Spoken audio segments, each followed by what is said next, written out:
बंदों गुरुपदकंज कृपा सिंधु नररूप हरि महामोहतम पुंज जासु वचन रवि कर श्रद्धेय महानुभाव अनहतस्य शब्दस्य तस्य शब्दस्य योधवनि धनैर अंतर्गतम ज्योतिर अंतर्गतम मन अर्थात अनाहत शब्द होता है, उस शब्द से ध्वनि निकलती है, उस ध्वनि में ज्योति विराजती है, उस ज्योति के भीतर मन को लीन किया जाता है और जब मन लीन हो जाता है तो मन के द्वारा ही जो किया गया पाप ताप संताप माया सभी से जल करके उस ज्योति में छिन्न हो जाता है, नष्ट हो जाता है, जल कर राख हो जाता है।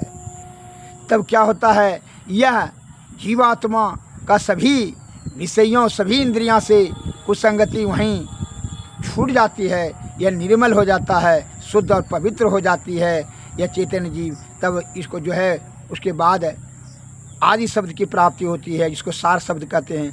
तो जब आदि शब्द वहाँ से होता मिलता है तब जो है वही शब्द धीरे धीरे निशब्द में परिणत होकर के वही परब्रह्म की प्राप्ति अर्थात परमात्मा की प्राप्ति होती है, मोक्ष हो जाता है, वहीं परम शांति प्राप्त हो जाता है। यह जीवात्मा को परमात्मा की प्राप्ति वहीं पर है।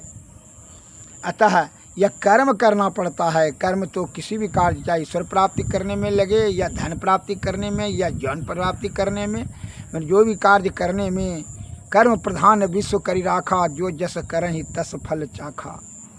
हे भाई, यह विश्व कर्म प्रधान है, इसलिए कर्म करना अति अनिवार्य है। बहुत से आलसी मसालची क्या कहते जानते हैं कि जो भाग में लिखा रहेगा वही होगा। अरे कर्म से ही तो भाग बनता है। मूर्ख कहीं का कर्म नहीं करेगा और जो है भाग के बारे में बयान दे करके जो है भ्रम पैदा करके जो है क्या करेंगे कि आलस को छिपाने का, अपना कुबुद्धि और ज्ञान को छिपाने के लिए जो है यह शब्द का प्रयोग का सहारा लेकर करके उस काम को नहीं करने का यह बुद्धि निकालता है शब्द ढूंढ करके कि जो भाग में होगा वही। मैं एक उदाहरण देता हूँ कि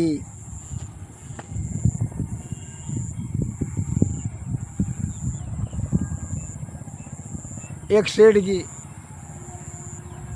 संपत राव नाम था, उसको एक पुत्री ही, केवल एक पुत्री, बहुत धन संपत्ति बहुत ज़्यादा, लेकिन पुत्री एक ठो इकलौती बेटी। उसने अच्छे घर भर में शादी किए। वह बर जो है उसका मैंने जमाई उसका जो है एक नंबर का नशाबाज निकल गया। अब जो है नशा में इतना वह लीन रहता था, नशाबाज और जुआबाज और आवारा रंडीबाज सब जो है दुर्व्यसन उसमें समा गया, जिसके कारण से उसकी सारी संपत्ति नष्ट हो गई। वह दर दर की ठोकरें करने लगा, जो है अस्त व्यस्त उसका हालत हो गया, अत्यंत गरीब ये हालत से गुजरने लगा। तो सेठान ने बोली कि देखिए बेटी जमाई को बड़ा कष्ट होता है, खाना पीना का भी साधन नहीं है, उसका सभी सारी संपत्ति बिक गया, तो उसको कुछ मदद कर दीजिए। आपके पास तो भाई एक ठो बैठिए, इतना सारा धन क्या लेकर नहीं जाइएगा।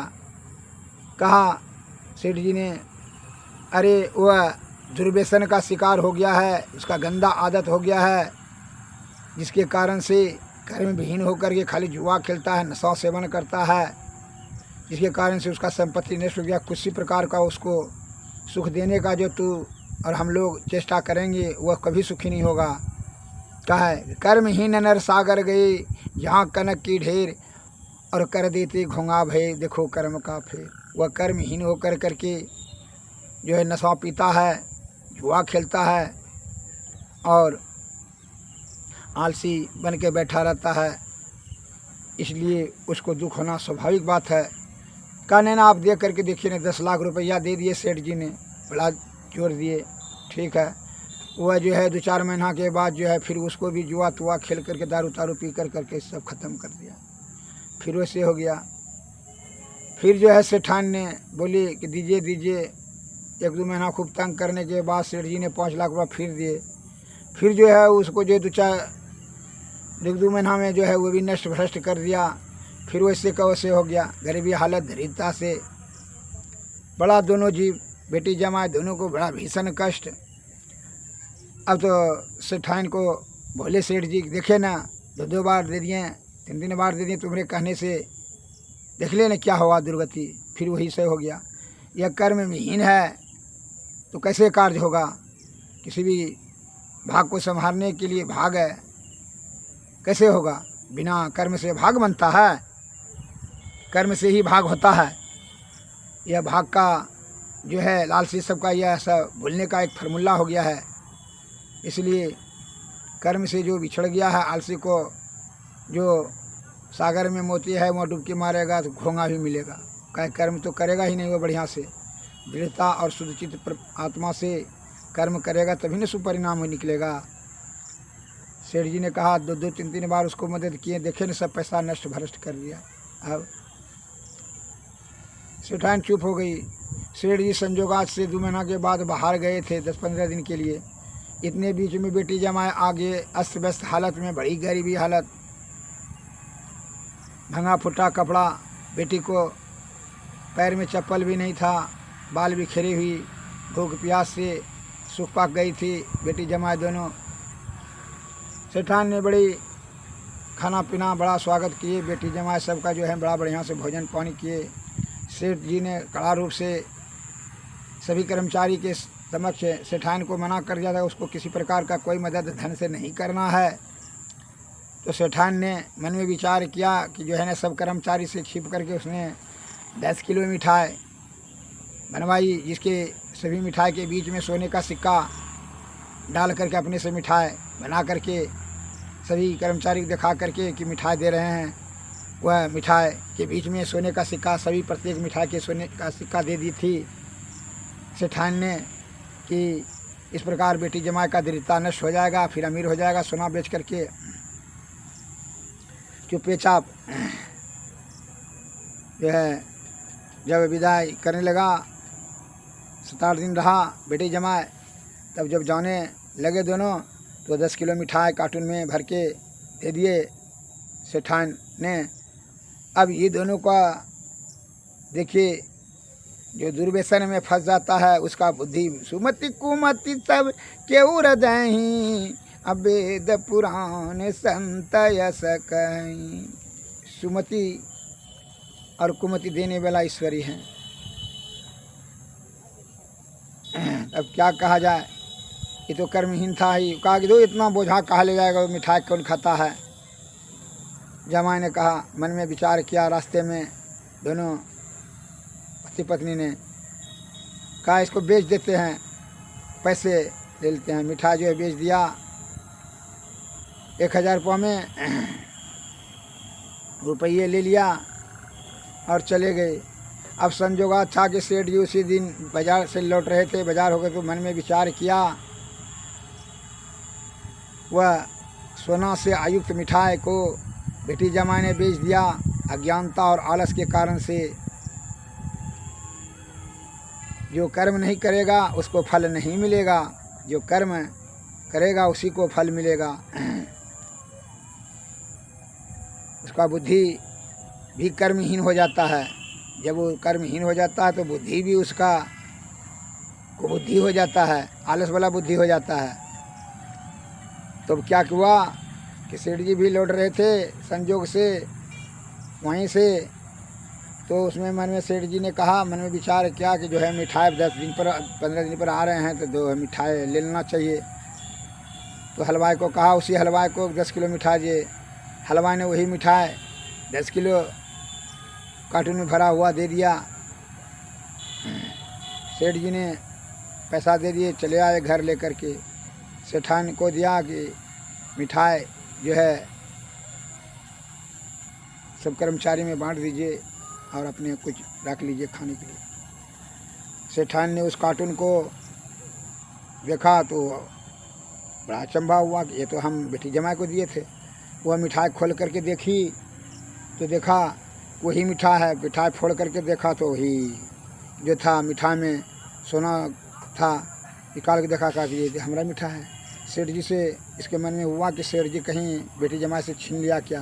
पूछे तो कल ये मिठाई कहाँ से लाए, कल मैं हलवाई कहाँ से कर रहे हैं, क्योंकि ये मिठाई तो अपने है, हम ही बना करके दिए थे। क्योंकि कहा है क्योंकि सोना इसमें बीच बीच में दिए थे, आपके ऑर्डर का आज्ञा का खिलाफ कैसे कर सकती थी, लेकिन उसके भाग में नहीं था। देखिए ये आपको मिठाई कैसे मिला, कल हलवाई जहाँ वो बेच दिया होगा, तो उसे पता लगा कहाँ, हाँ हलवाई कहा कि हाँ आपका बेटे जमाई ने बेचा था।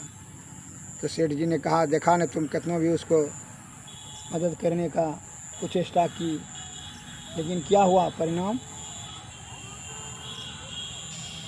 क्या परिणाम हुआ, कोई लाभ नहीं। कहा है कर्महीन नर सागर गए, जहाँ कनक की ढेर कर देते घुमा भई, देखो कर्म का भई। देख ली ना, जब वो कर्महीन है, दुर्व्यसन में फंसा हुआ है, कुसंगति में जुआ खेलता है, शराब पीता है, तो वह कुसंगति से सुखी नहीं हो सकेगा, उसका भाग कैसे बनेगा। श्री सद्गुरु महाराज की जय। वह जब तक कि दुर्व्यसन को त्याग करके सद्बुद्धि नहीं होगा, सतोगुण में रहेगा, सदाचार का पालन करेगा, सद्बुद्धि से कार्य और कर्मठ नहीं बनेगा, कर्मशील नहीं बनेगा, तब तक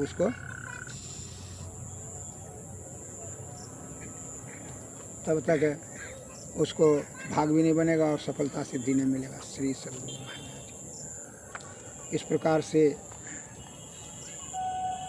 वह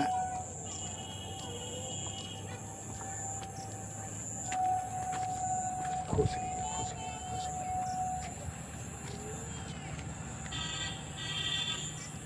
चलिए वहाँ बैठिए, वहाँ बैठिए, आ रहे हैं।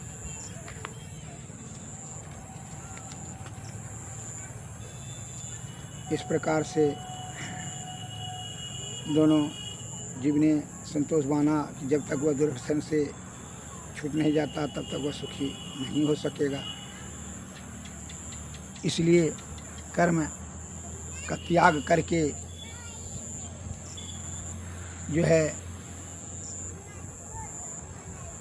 किसी भी कार्य में सफलता प्राप्त नहीं होगा।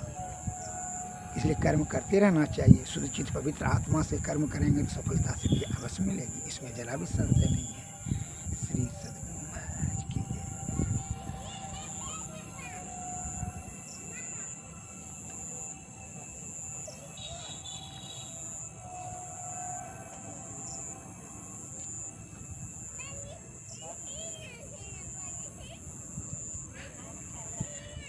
बिना सद्गुरु के शरण में जा कर के आप उनकी सेवा शुश्रूषा से उनकी कृपा प्राप्त करें। कृपा से युक्ति बताएंगे, युक्ति से भक्ति, भक्ति से तब मुक्ति होगा।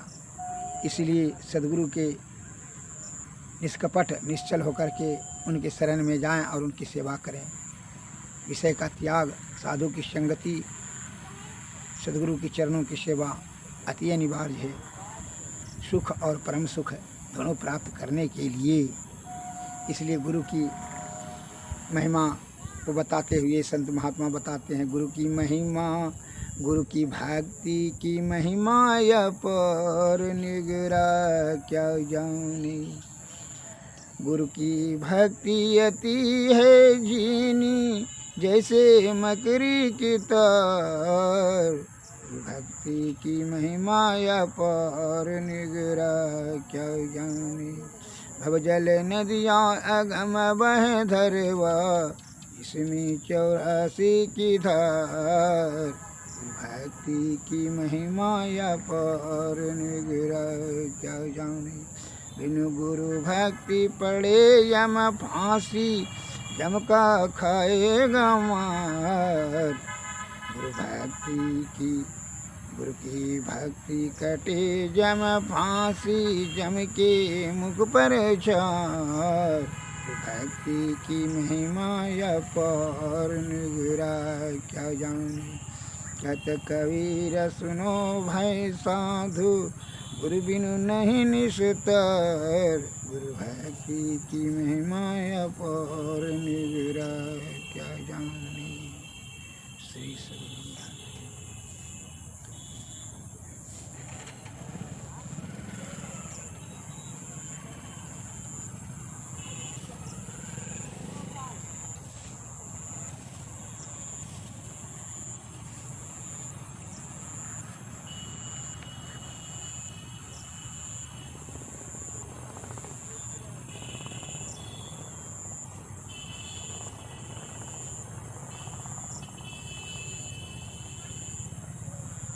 चलु चलु चलु भाई धरु गुरु पद धाई। अहो भाई दृढ़ अनुरागी भ्रम त्यागी हो भाई। तन सुख मन सुख इंद्रिय सुख सवे दुख तज देवी से दुखदाई भ्रम खाई हो भाई। तन नव द्वार हो रामा यति हो मलिन हो ठावा त्यागी जड़ू दसम दुआरे। सुख पाऊ रे भाई भजु भाई गुरु गुरु गुरु रूप ध्यान धरू। सन्मुख बिंदु निरखो सुख देखो रे भाई। गुरु बिनु ज्ञान नहीं गुरु बिनु ध्यान नहीं। महीना गुरु बिनु यान उपकारी हो भाई। चलो चलो चलो भाई धरु गुरु पद धाई हो भाई। दृढ़ अनुरागी भ्रम त्यागी हो भाई। जीव उद्धार का द्वार पुकार कहा घट भीतर ही सतसंतों ने समश्रुति। संताप से कांप रहे भव भौर भ्रमण जीव हाँप रहे। तीन ढाढ़स दे समुझाय कहे गुरु नाम तुमर तत्तंतों ने। गुरु ध्यान धरो मन में अपने तिल द्वार लखो तन में अपने श्रुति जोड़ी चलो धुनि धारण में ये थल यह यत्न कहे सतसंतों ने। पंच केंद्रन पे पांचों बजती अनहद नौवत ज्योति जरती कहूँ वल धवनी अनुभव करती। सूरत तन में कहे संतों ने। सत संतन की सतयुग यही से भव बंधन दूर सही होता मही शंका न रही। सत सत्य कहा सत संतों ने। जीव उद्धार का द्वार पुकार कहा घट भीतर ही सत संतों ने। समश्रुति संताप से कांप रहे भव भौर भ्रमत जीव हाँफ रहे। श्री सद्गुरु छन छन पल पल तमय तिरावई। नर्तन दुर्लभ फिर नहीं पावई।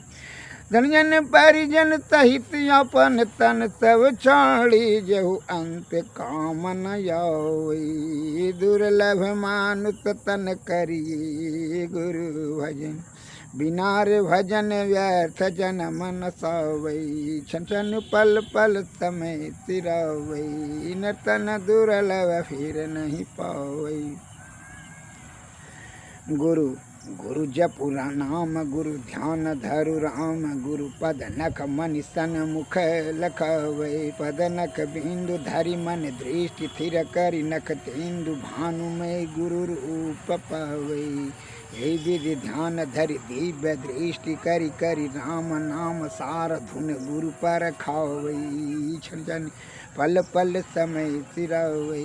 नर्तन दुर्लभ फिर नहीं पावै। गुरु ही सो शब्द रूप शांति परद ओ अनुपम। यही विधि गुरु भक्ति मोक्ष पावै। छन छन पल पल समय सिरावै। नर्तन दुर्लभ फिर नहीं पावै। आरती तन मंदिर में कीजे दृष्टि जुगल कर सन मुख दीजी। चमकई बिंदु सूक्ष्म यति उजल हम ज्योति अनुपम लखली जी। जगमग जगमग रूप ब्रह्मांड निरखी निरखी ज्योति तज बीजी। शब्द सूरत याभ्यास सरल तर कर करि सार सवल ऐसी जुगति का त्यागी भम भ्रम भेद सकल मल छीजी। भवखंडन यारति यह निरमल करिमे ही अमृत रस पीजी। आरती तन मंदिर में कीजिए दृष्टि जुगल कर सन मुख दीजी। श्री